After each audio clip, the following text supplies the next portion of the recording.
Welcome back to Hot Takes and Deep Dives, and I am beyond grateful to welcome a group of people who helped define not only my formative years, but an entire generation. You know them as the stars of Madonna, Truth or Dare, and the incredible documentary Strike a Pose. Please welcome Jose Xtravaganza, Carlton Wilborn, and Kevin Stea. Hi, boys. Hello, Jess. When was the last time the three of you hung out together? It seems like you guys are regularly in touch. Like, when was the last time you were all had dinner together or in the same room? I think the last time that we did was when we went to see M's last show. Yeah. You went to see it in LA? In Palm Springs. Oh, that's fab. Oh, Palm Springs. Yeah.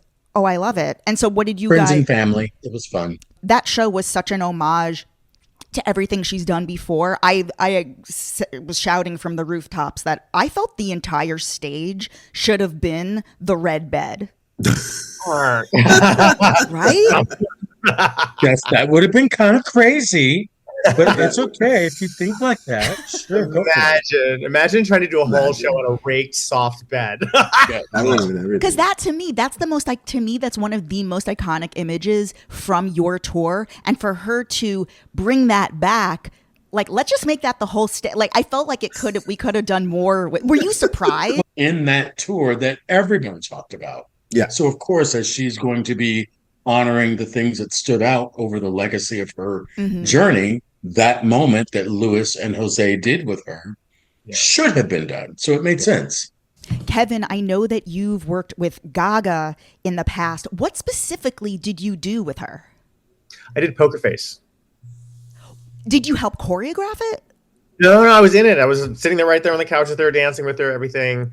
And it was like before she had really broken through. She had only had Just Dance out, and Poker Face was the single that really broke her out.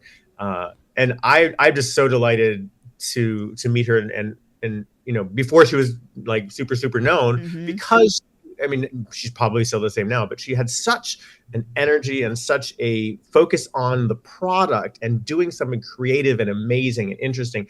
Not about I need to look this way, or I need to look good, but more about how cool is this outfit? How cool is this beautiful piece? I made this last night. I was working with the designer on this, and I'm so excited to show this and share this. And that's what art is about. That enthusiasm and that connection to something that you need to express. I keep saying to friends that Gaga is our last great new pop star of the past 15 to 20 years. I think she's the defining moment in this generation. She's not afraid. She's not afraid to look ugly, scary, crazy. And that sort of fearlessness is important as an artist. There's a lot of pop girlies out there right now that they're gorgeous, they're cute, they're pretty, and that only lasts so long. That's a very superficial level of artistry and expression, and it takes something deeper to have legs. And I think Gaga really has that.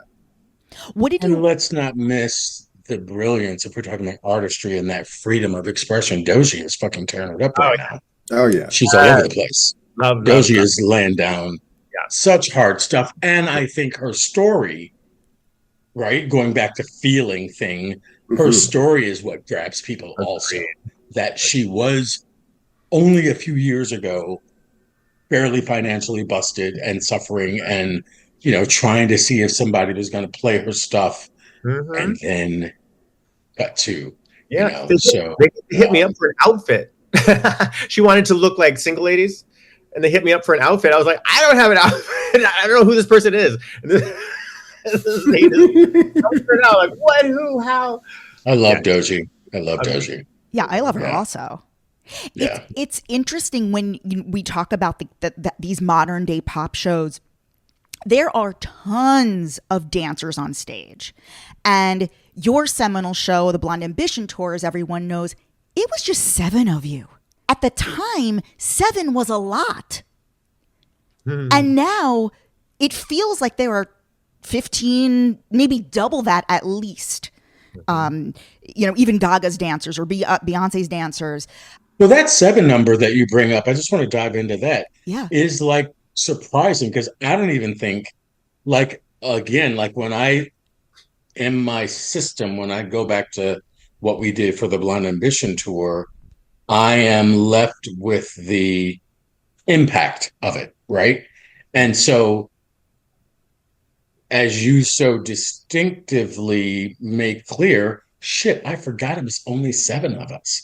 It felt like it was a much bigger body of humans because of how intense the power was that came off of the stage.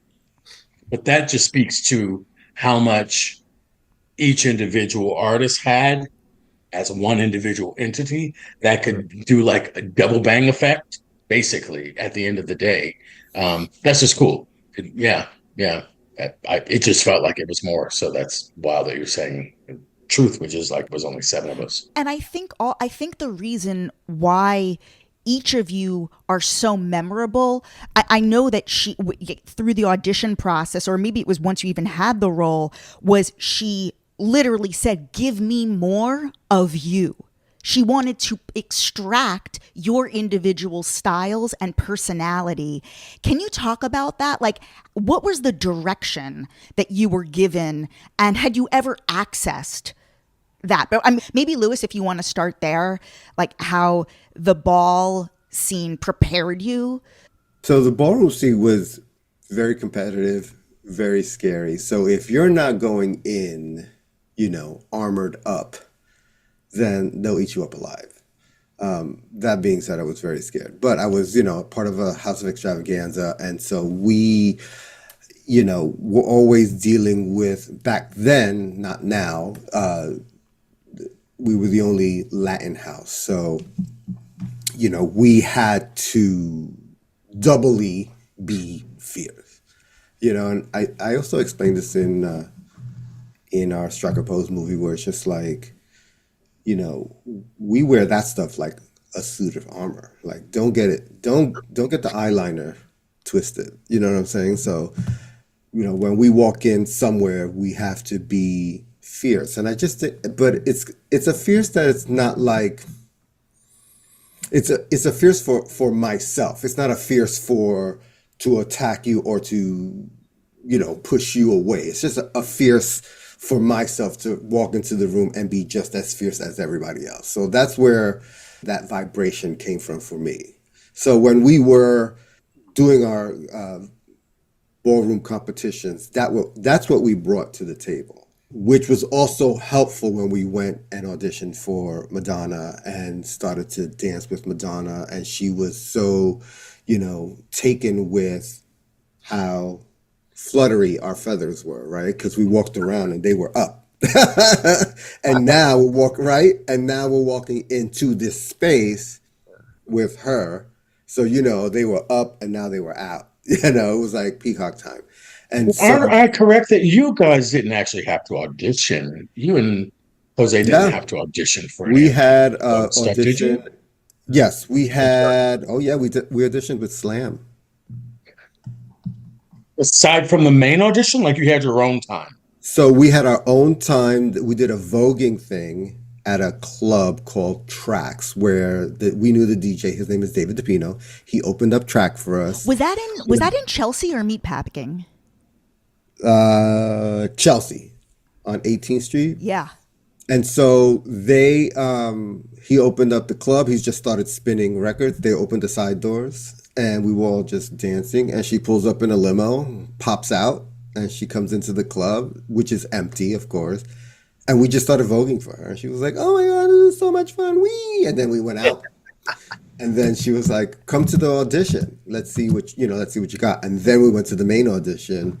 And the last group had me, Slam, Jose, and stuff like that. In fact, the last 2 dancers battling it out were me and Slam at the very end. She was flicking her hair around, and I was like, oh, no, bitch, not today.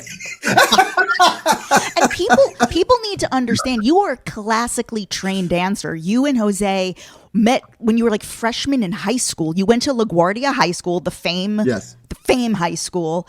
And Madonna found that out at the audition. when she started putting us through our paces, and we were keeping up, she was like, "Are you guys classically trained?" And we were like, "Yeah." I don't. Yeah, why?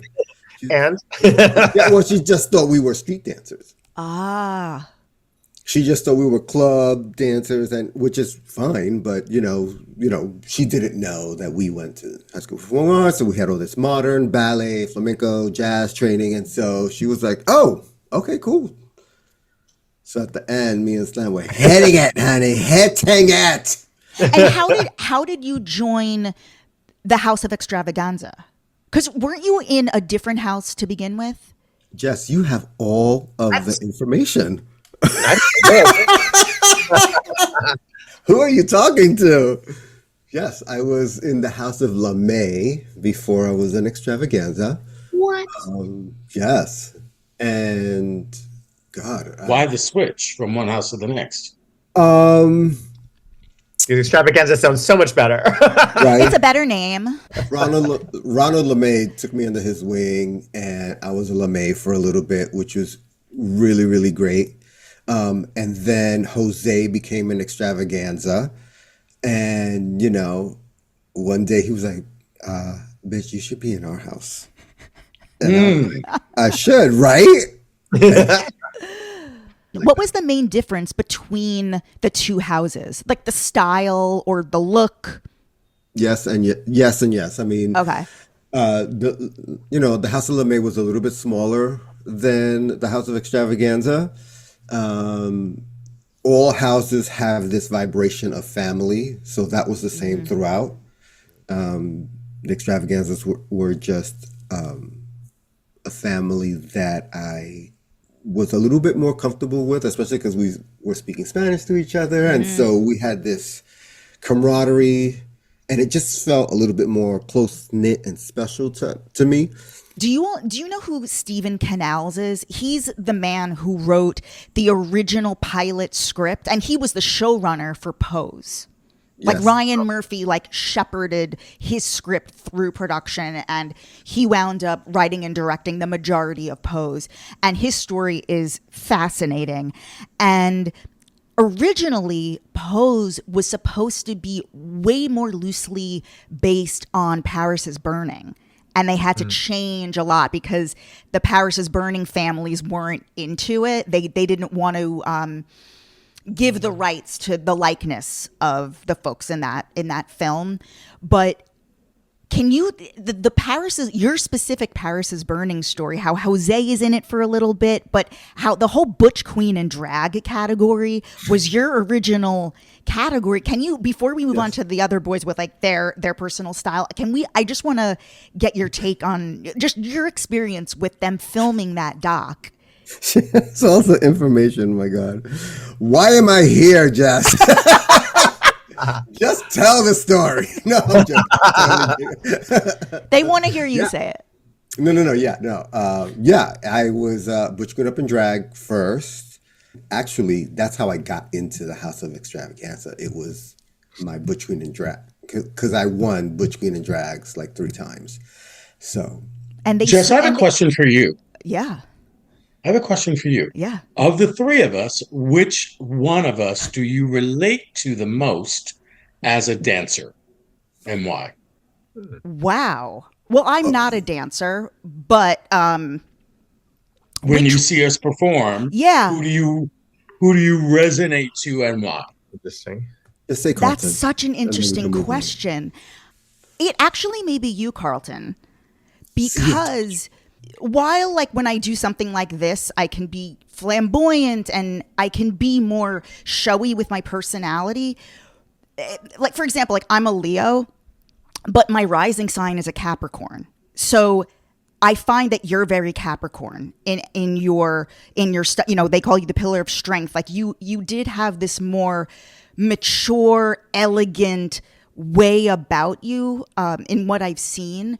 And I think I move through the world, while I can have the flashes of the flamboyance, I think deep inside my core is that more, I got to get shit done personality. And I think I sense that maybe in you, and you seem so controlled in your expression. I love a facade.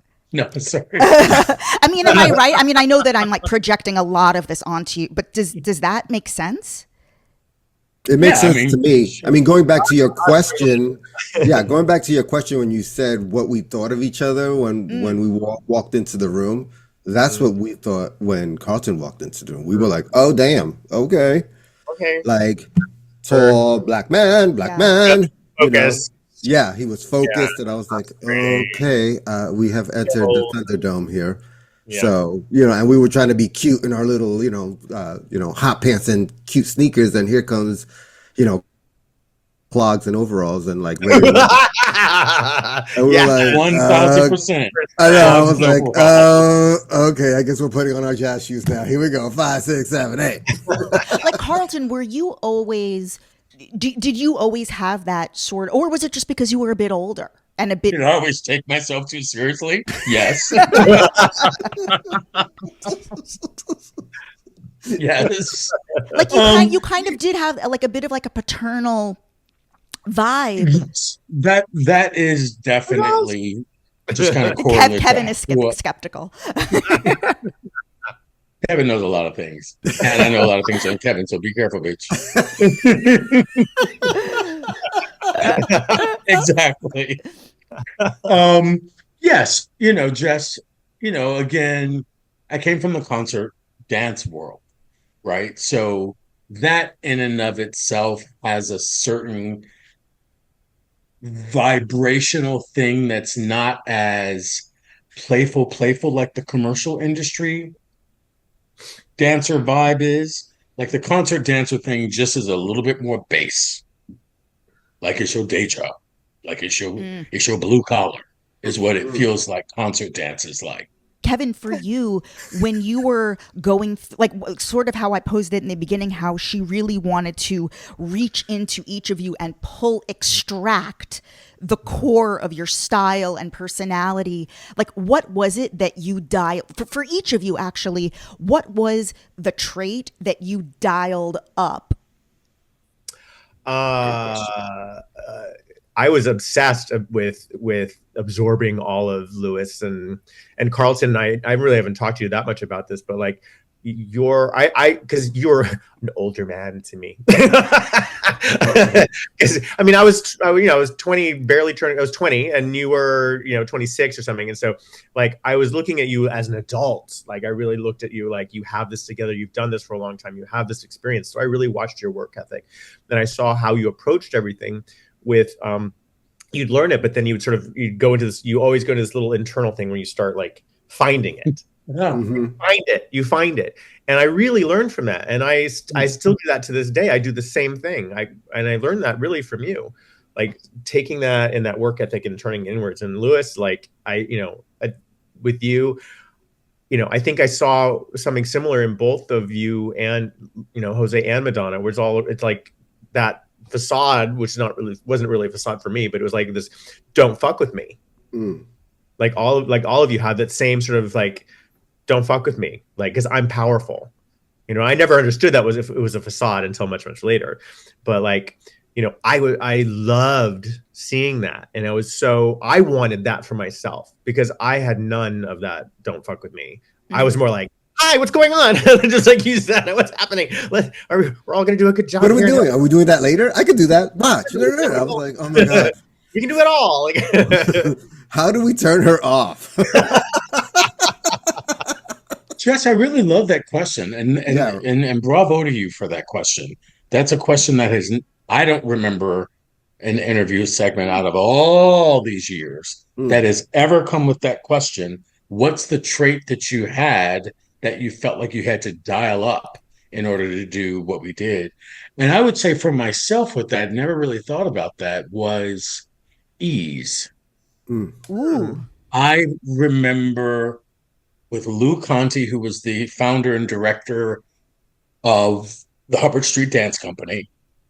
What I loved about the company and what Lou was really great about, which leads to my point, was having pedestrian-looking people that can dance in unison but make it look really simple and easy.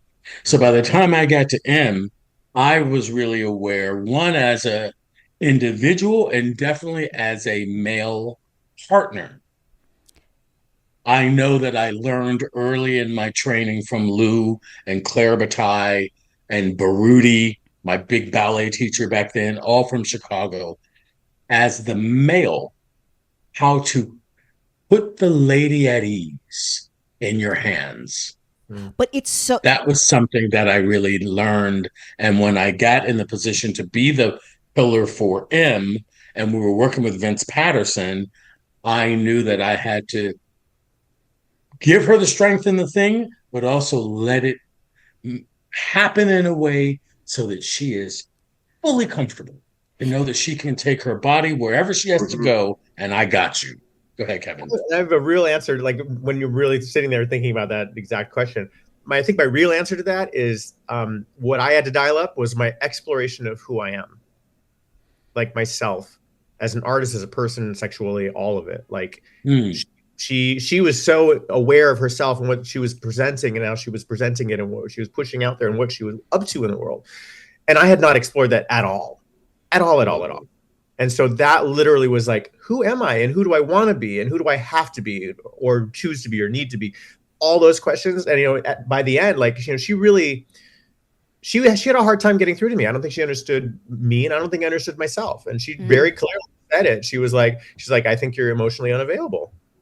And it really landed with me when she said that. And I was like, I don't feel like I am, but I present myself a little guarded because I'm trying to be professional and respectful. And that wasn't this space. This space is not about presentable and respectable and professional. This space is about artistic expression and being fully yourself. And so that was the dial I turned up, being me. Which was what me and Jose were in the middle of when we arrived to that situation, right? We were in the middle of our being. And so walking into this space, we were, you know, like, we are the House of Extravaganza. We are in the, you know, we are in this moment now. We need to turn, we need to turn this out because this is who we are. Because you were first hired to choreograph Yes. the Vogue video, and then you were invited to stay on for the tour. For choreographing the video, so you worked very closely with NIKI and DONNA on that as well. What were each of your relationships like with NIKI and DONNA, who I love and adore, and I've spent personal time with them, and they're so fabulous and fun. And I mean, they're our sisters. I mean, I lived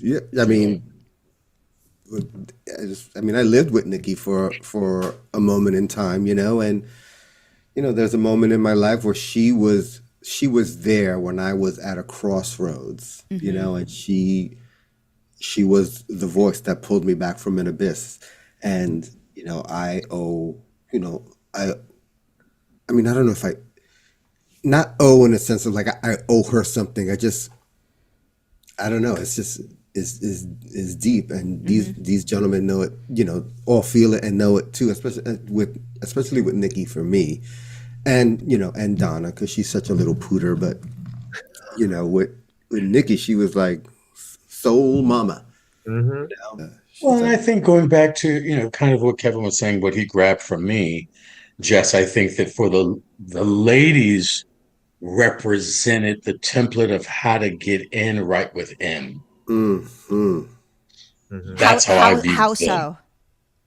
In that they were the longest legacy in her camp.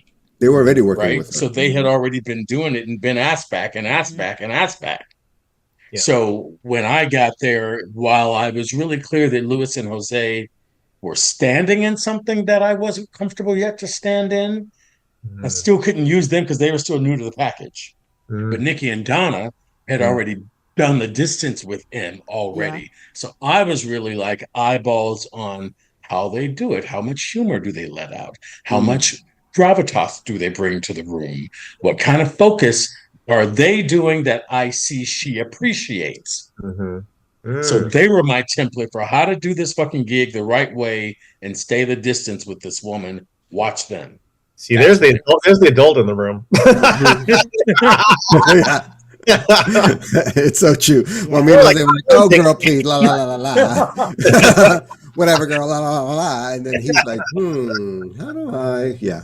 You know, in my time with NIKI personally, she talked a lot before Christopher passed away. She talked a lot about, I think she went to visit him. She talked a lot about how they had this enduring friendship for all of these years, which I so admired. Like, she really shows up in friendships I've witnessed firsthand.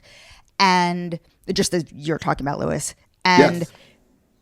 each of you in working with Christopher, because Christopher was the art director on Blonde Ambition, and then he went on to direct the Girlie Show, which I know, Carlton, you stayed on for. What did you take away from Christopher? Observe, I don't know how close you were able to get to him, but, with his recent passing, I really would like to sort of, bring him into the conversation and kind of elevate any of your thoughts about him, what you learned from him, what you observed, because I think he was a genius in his own right. He's the only reason I'm on the tour. Madonna wasn't even looking at me in the auditions, and then I did my freestyle, and he saw, I gave every style he possibly could, and he saw that, and NIKI saw that, and that's why I was brought in, is literally just because of Christopher. She was over in the corner talking to Oliver and Gabriel, who wasn't even paying attention. So yeah, I owe everything to Christopher, and he was so observant and so clearly appreciative. Like, he didn't take things for granted. He was watching how we were interacting, just like she was. She saw he and she both saw our social interactions and who we were for each other, and the sort of our interpersonal dynamics. And he was concerned, and he took care of me through the tour. He would come, on the side with, Louis and Jose were being mean to me. We were not. Yes, they were being horrible at one point, but also I was an idiot. He was like, "Are you concerned or upset? How they're treating you?" And I'm like, "I don't care. It's their loss." And he was like, "Oh wow, that nobody really thinks like that. That's unusual." And I'm like, "Well, whatever." But he took time out to come. You were so mean, Louis. Mean girl. He took time out to literally make sure that we're okay and talk to us. And we went out to dinner a lot. I think he really appreciated us. He appreciated our talent, our art, our youth, our energy, all of it. And even, as years pass and all our interactions and time together and chats and conversations and hanging out. And he was always the same to me. He was always loving and supportive and great to me. I mean, he had some anger issues, I think, overall, and some frustrations with sort of the world and business at large. But with me, always great. Always great. Carlton, what about you? Any thoughts on Christopher? Mine are complicated. I'll speak on it because it's important to say. And I've never really said this publicly, ever. And I do make this share. I've never shared this publicly, ever. My thing with Christopher got complicated because there was a spell of time after the tour that I got a phone call from NIKI saying that she had a bone to pick with me, that she had been at a party and that Christopher had a ring of people around him exposing to everybody that I was HIV positive. And I had not made that public. And that came through someone that I was dating that was deep in the M camp. And that just, that finding that out, honestly, put me in hiding in Hollywood for about 6 or 7 years, feeling embarrassed to go out, feeling just that. So other than me going out to make work happen, I went to no parties. I went to no social events because I had basically been outed in a camp that I was really insecure about it, getting back to M. What does that mean in regards to me being hired in town? All of that. Yeah. And so I share that, I've made my amends with myself and Christopher and I got to have a private talk about that years before his passing. But I just share that because it really did do something to me, you know. And so for those who are out there that are getting wind of this interview, be careful what private you know on somebody, and then you feeling free and in your stank to stank, however fabulous you feel, be careful what you land out to the public, because it can really skew somebody and how well they feel free to flow in the world. Be careful of that. That's why I share that information right now. I love Christopher. There is what I think. Listen, the reason that I love the Girlie Show and feel like the Girlie Show for me, the second tour that I got to go out on, stood out so much was because of the elegance that is Christopher, the classiness that was Christopher. For sure, that stuff I really watched. I love being a researcher, and I kind of pride myself on it. So like that version of me that's watching to learn, like I definitely was on Christopher's. He was on my radar in a really great way when we were working, just so I could further refine that thing that I cared about, but that he was masterful about taking to the next level and really blowing up an intimate elegance, but in a big way. That thing I would say that I took from him, and then that other thing that colored in there. So, that's just something I wanted to share. People be careful. Thank you for sharing all of that. I mean, I completely understand. And I also think that that's helpful for people to hear. Yeah. Something that I love and always share on social media every time there's a major election is the 1990 MTV Rock the Vote campaign. I mean, this is an iconic, like when this, surely you get tagged in these videos, maybe every year, I don't know.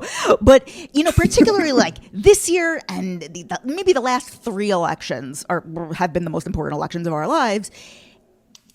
How politically engaged were you at the time of that ad campaign?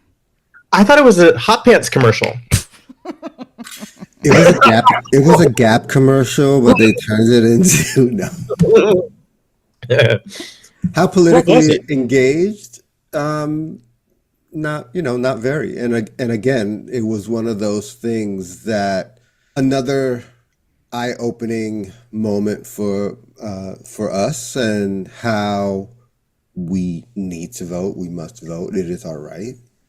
It was also fun. We did it in the village in somebody's like townhouse that they had in like their back courtyard thing, and they put up a drape, and it was very, an afternoon of fun. And I never thought it was going to be what it was. I was like, oh, this is fun, and we got to keep doing things with her. So that was what I was interested in. And I was just like, oh, we're doing another thing with her. Great. Let's do it. Let's do this. Oh, and we're going to do this. Oh, great. So. But how incredible to have that specific little, 30-second to 1-minute clip be part of your personal artistic legacy.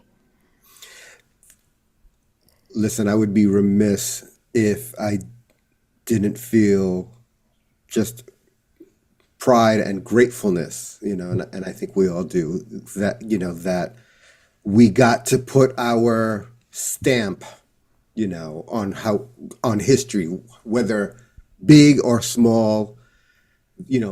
People in the future will say, oh, these dancers, yes, there was this time when this happened. That's kind of crazy.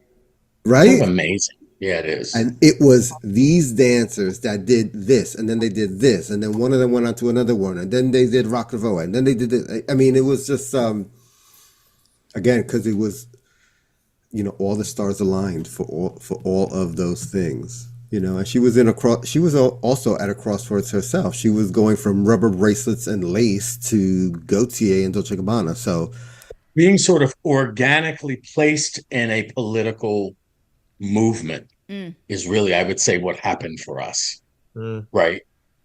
She had a movement. She was about a movement. She was sent here on Earth to be about a movement. And we got in the orbit of that. And then were political statements in and of our own selves without our choosing, which cuts us to where we are now, right? And I know that realizing that my voice had become so important for people over the years with political moments and just who's doing what, that's doing something to the collective, it gave me a bit more backbone to speak. Meaning being in the relation of the Madonna thing and what that became and what we all individually became, it gave me more nudge, I'll say, to say something, to have a point of view. And so where we are right now, you know, which is the only reason I said yes to this, to be really honest, I thought, if I'm going to be doing something, we're speaking right now, the political system that we're involved in right now, and what's up at, and what's at risk and what's at stake, now is an important time for us to have something to say about it. So I just wanted to throw that in there. Yeah, Kevin, go ahead.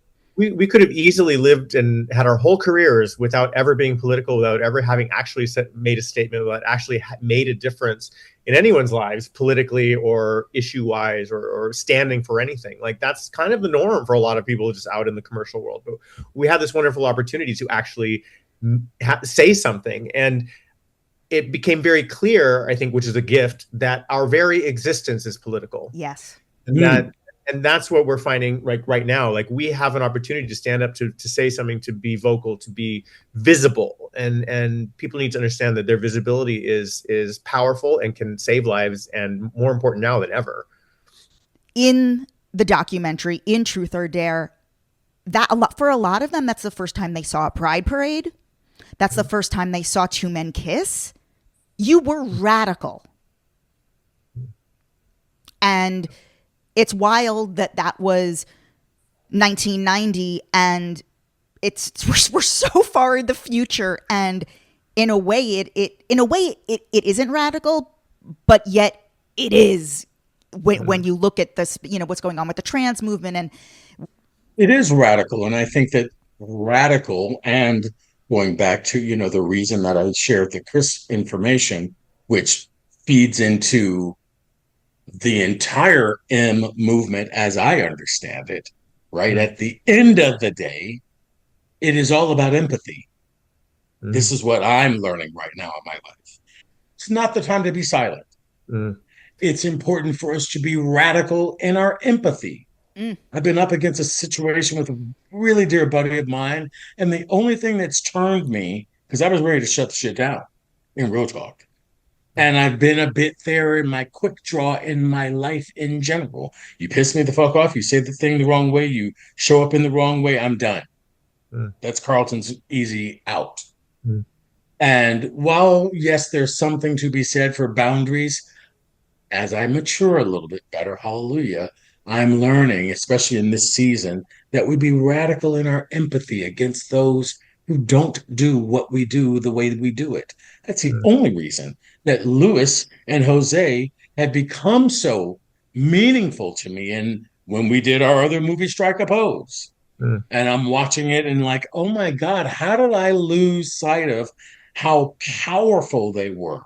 Because I was judging them when I came into the orbit that was them being hired to do the Vogue stuff, and now they had the relationship with M. So they were fucking big and ginormous, and how they showed up. I was offended by it.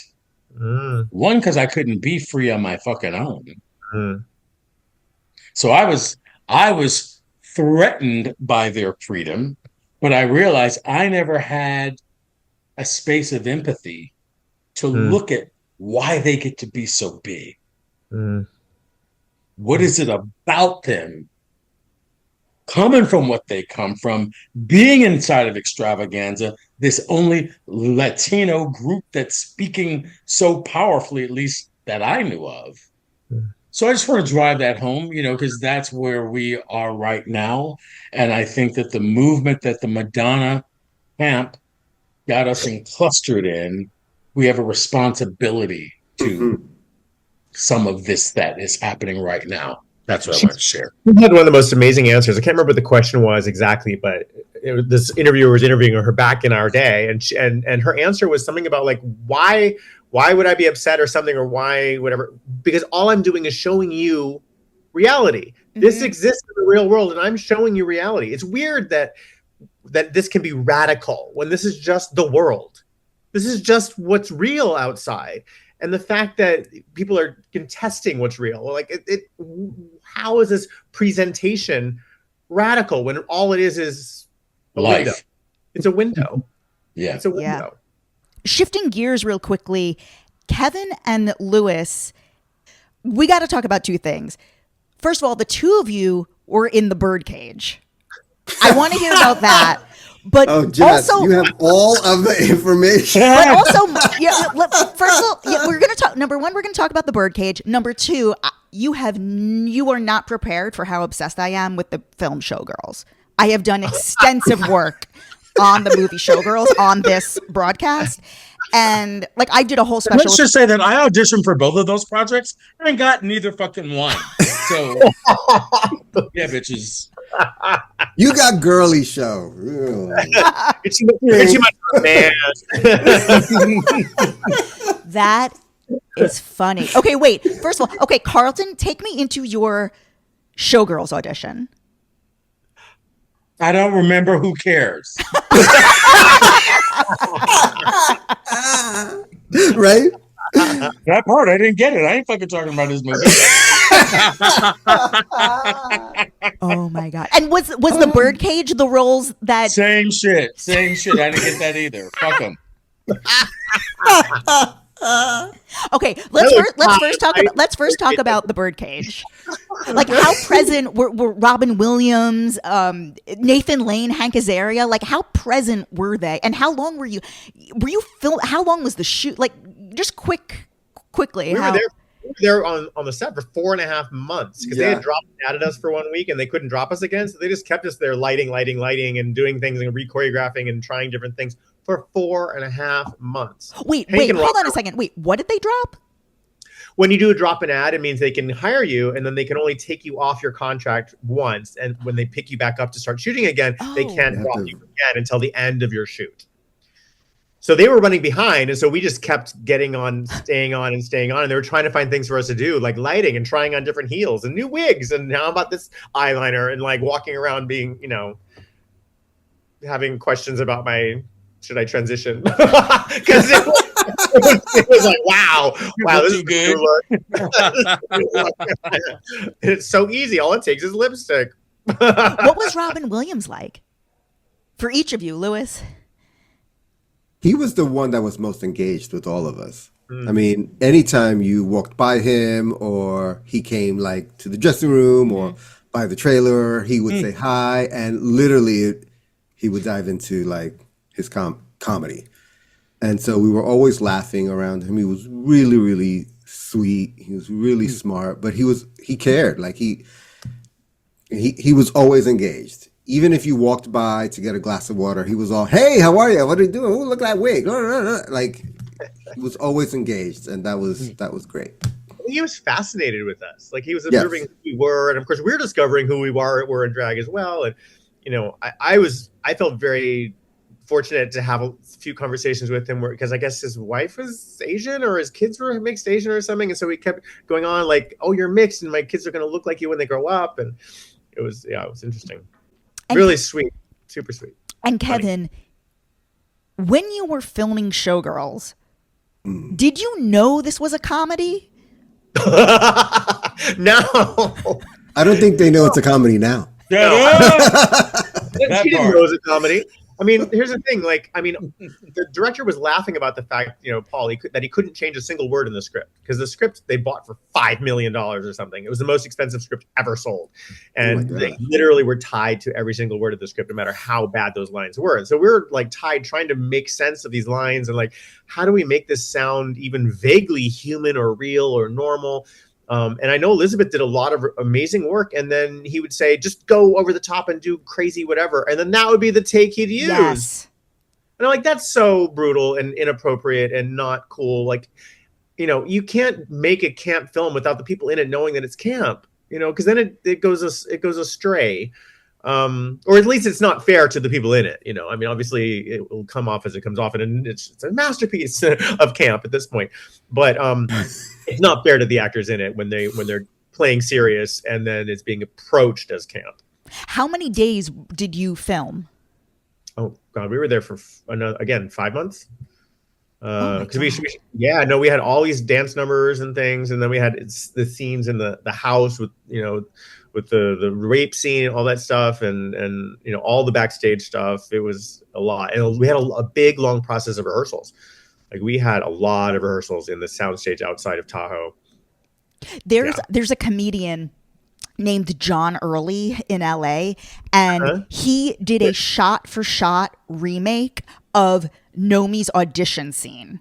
It's him, Cola Scola, Kate Berland, and it's all choreographed. He's in drag. I'll send it to you guys. It's like a 1 minute thing, and he stacks the videos, like their version on top of the real version. It is unbelievable.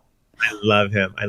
You're Gonna Die. There's a whole documentary called Goddess that we've shot years ago. And I don't know why it hasn't come out yet, but we gave them all of our backstage footage because me and Sebastian had video cameras. And so we were filming all the rehearsals, backstage, downstage. They never really, it's not out?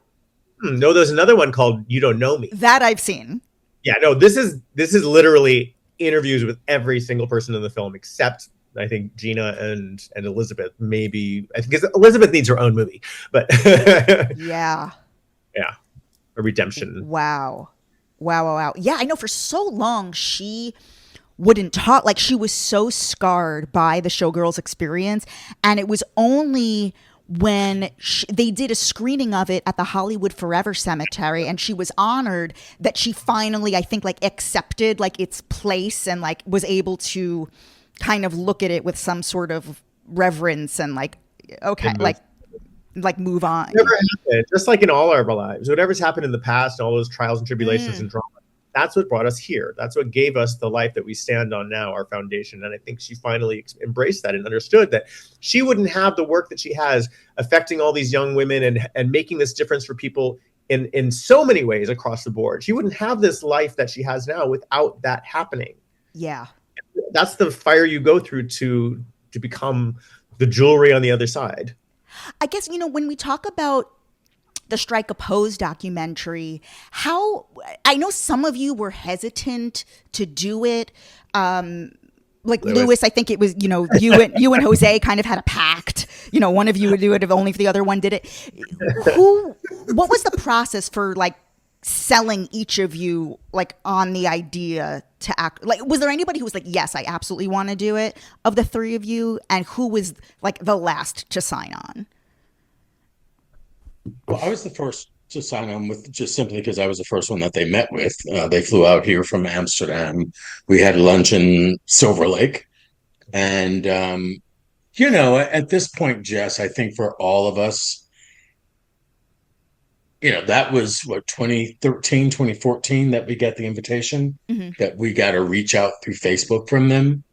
So from, you know, Blonde Ambition Tour 1990 till 2013, I think all of us are initially in question to anybody that wants to talk or feature us or do a thing, because we don't know what the angle is. Like, same thing that Kevin said about this. But 10 minutes into when I met them, easy as pie. They were so specific and distinctive. And I guess the main thing for me was that they said out the gate was they had already positioned themselves and how to go about getting the movie made, that they wouldn't need her approval, and their angle for the movie was our individual voice. Yes. So nobody had ever approached me, at least, saying, I want to give you full right to say whatever you need to say. That's what was the initial rub for me to just say yes immediately out the gate. Which is currently streaming on Paramount Plus. Is it? Yeah. And Lewis had to drag you kicking and screaming. I know, it was Kevin for me. Kevin kept calling me. I'm like, what do you want? No. Why were you so?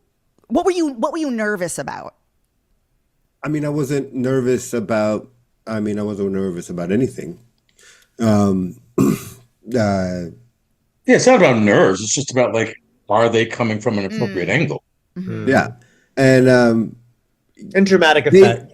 Right. Well, and they reached out first, and I kind of, not to sound like wa la la la la who I am, but we've all gotten a lot of requests, over the years, and some of them are good, and some of them are just absolute like not good.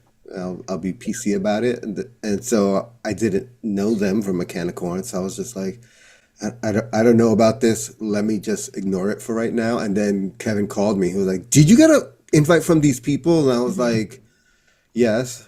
And he was like, "You should do it. We should do it." La la la la. And so I called Jose, and I was like, "Did you get a call from these people?" He was like, "Yes, I'm ignoring them." And I was like, "Are you sure?" He was like, "Yeah, I think so." And then I was like, "Well, let me see what Kevin has to say." And then he goes, "Okay, well, if you do it, I'll do it." I was like, "Okay, well, if you do it, I'll do it." And so I spoke to Kevin. Kevin was like, "No, you have to meet with them. Just trust me." And so I met with them, and it was like Carlton said. I took them. They took me out to a very expensive dinner. Hello, and then and it was and it was exactly what Carlton said, that they were very specific. And at the end of that conversation, then I was a yes, and that's when I called Jose. I was like, "Okay, I think we're good to go on." I mean, this, Jose's scenes with his mom are so. I mean, all of your personal story is so powerful, but his scenes with his mom, for whatever reason, are so emotional for me.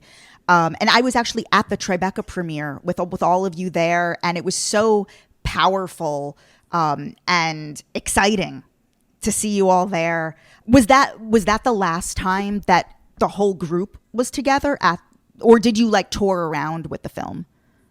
We did a lot of different cities. I mean, I think over the course, I know for myself, because I have nothing else to do. I went to like such a lot. I went to literally 50 different cities over the course of like 3 years. So we kind of all met up in various capacities in different cities and things over those years. For sure. I would say that our last joint, all the guys, the 6 guys that are still here, was probably Amsterdam, because I remember when we got Strike a Pose, the producer said that they wanted to make sure that all the guys were on deck for what they called the big bangers. And the big bangers was the world premiere in Berlin, the US premiere at Tribeca, and the European premiere being Amsterdam, because the 2 producers were from there. So Amsterdam was after Tribeca, Jess.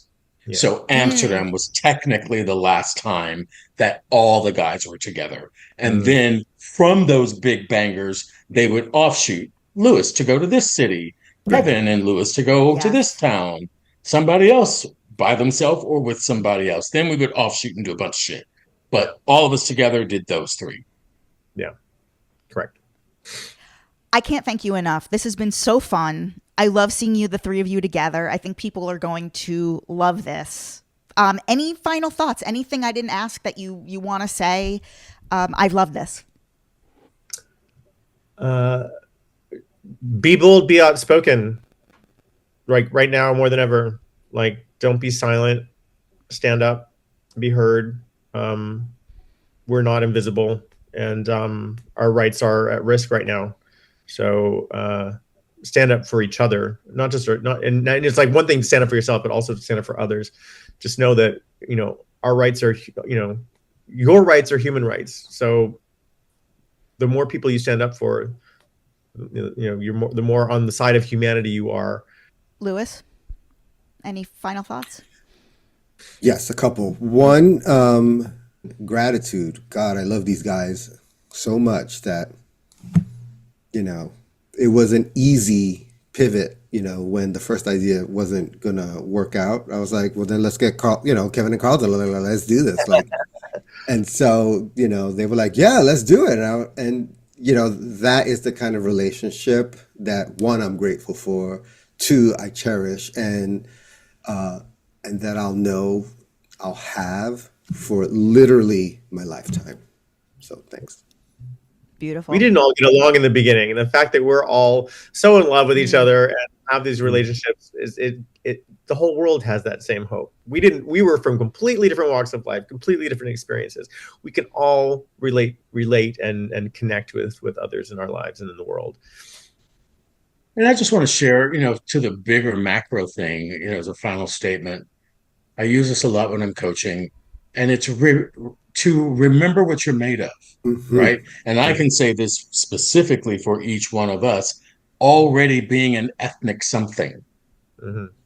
Kevin's folks already got a history, an ancestry of knowing how to pull the fuck up against the odds. Lewis's tribe of ancestors have their own story of knowing how to do it when the white folks weren't saying yes to us. Yeah. Same thing for me as a black man. And I do have to say, and I was sharing this with somebody the other day, and when Black Lives Matter thing happened, I ended up in a conversation and I shared a similar statement, which is nobody really goes to put a thumb down on something that they actually think is less than them. We only try to freeze how far you can go if we really truly know you can fucking go somewhere.